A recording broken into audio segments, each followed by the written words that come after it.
Oke, Assalamualaikum warahmatullahi wabarakatuh. Perkenalkan nama saya Kevin Abdul Muhammad dari Geologi UI Angkatan 21, 2021. Ini akan membahas pertanyaan-pertanyaan tentang geologi teknik.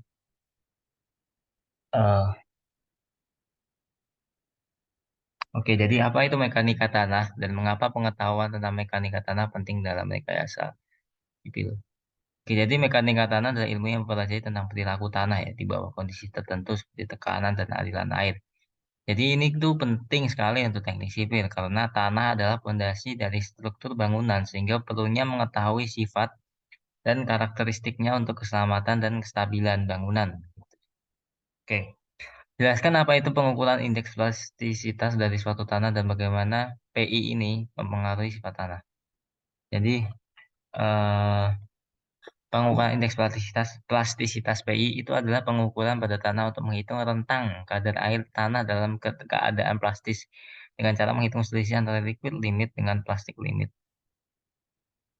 Jadi ketika itu dihitung itu berarti yaitu rentangnya rentang ketika keadaan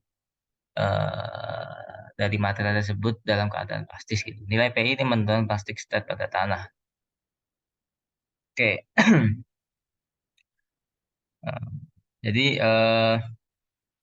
apa yang dimaksud dengan kekuatan geser tanah dan dijelaskan faktor-faktor apa saja yang mempengaruhi. Jadi tegangan geser apa namanya kekuatan geser tanah itu merupakan tegangan geser maksimum yang dapat dipertahankan oleh tanah tanpa mengalami keruntuhan. Jadi ketahanan gitu. Jadi kayak kekuatan geser tanah berarti ya yang besar ketahanannya juga besar gitu maksudnya.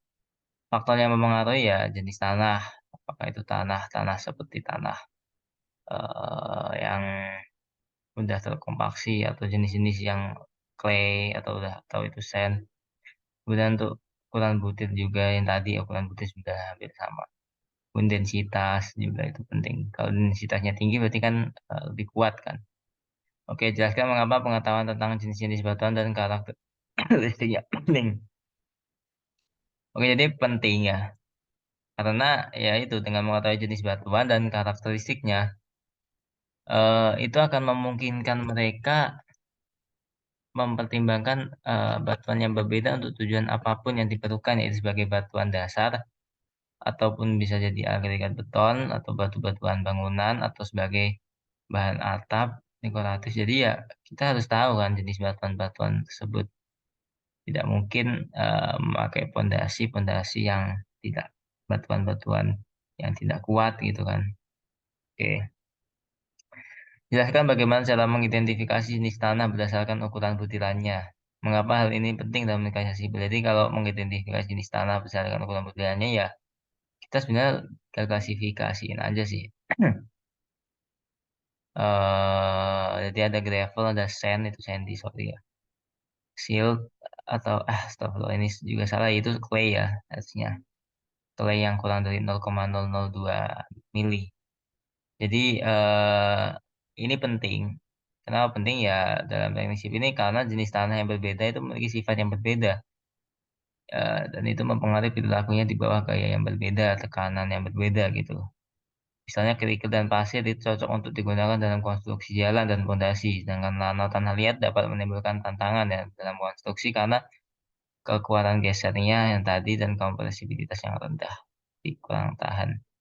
Apa perbedaan antara tanah organik dan tanah mineral? Jadi kalau tanah organik itu terbentuk dari pelapukan-pelapukan organisme, dari hewan, tumbuhan. Kalau tanah mineral itu dari batuan atau anorganik. Jelaskan pengaruhnya pada sifat-sifat tanah. Jadi kayak misalkan nih, perbedaan komposisi memberikan perbedaan karakteristik pada tanah. Jadi tanah organik akan memiliki kolam geser lebih kecil dari tanah eh, mineral maksudnya.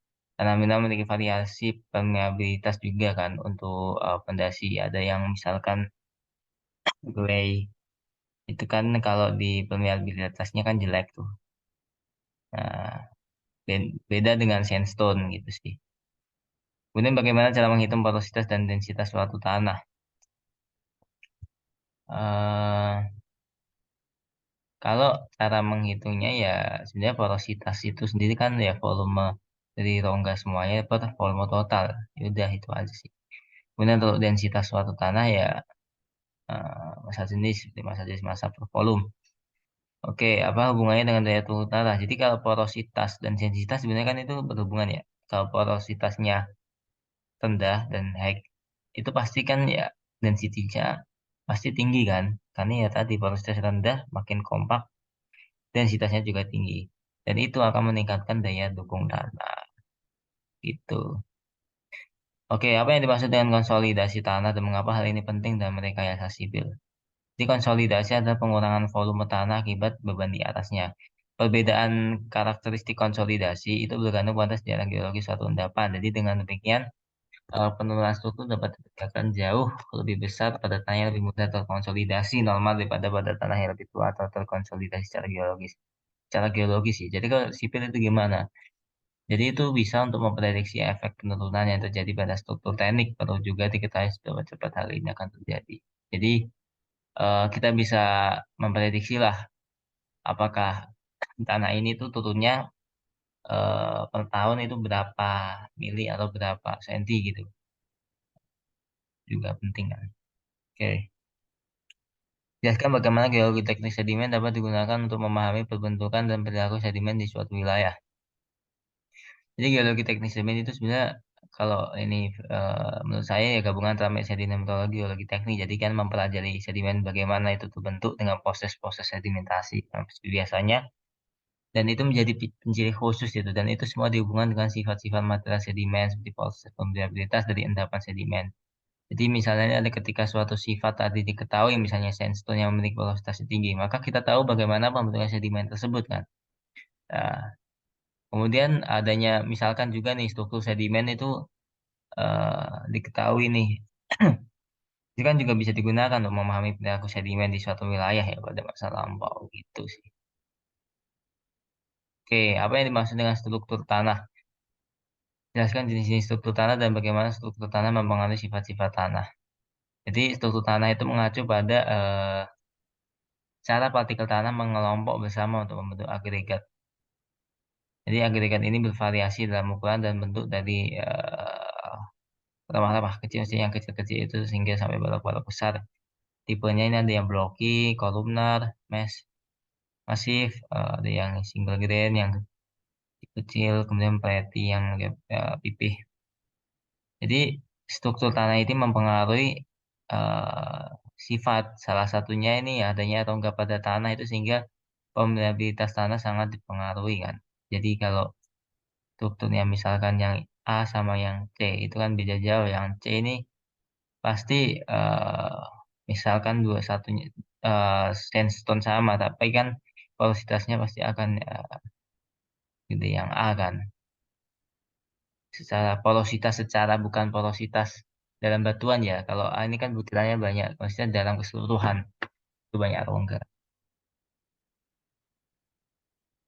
Oke, oke itu saja dari saya. Assalamualaikum warahmatullahi wabarakatuh.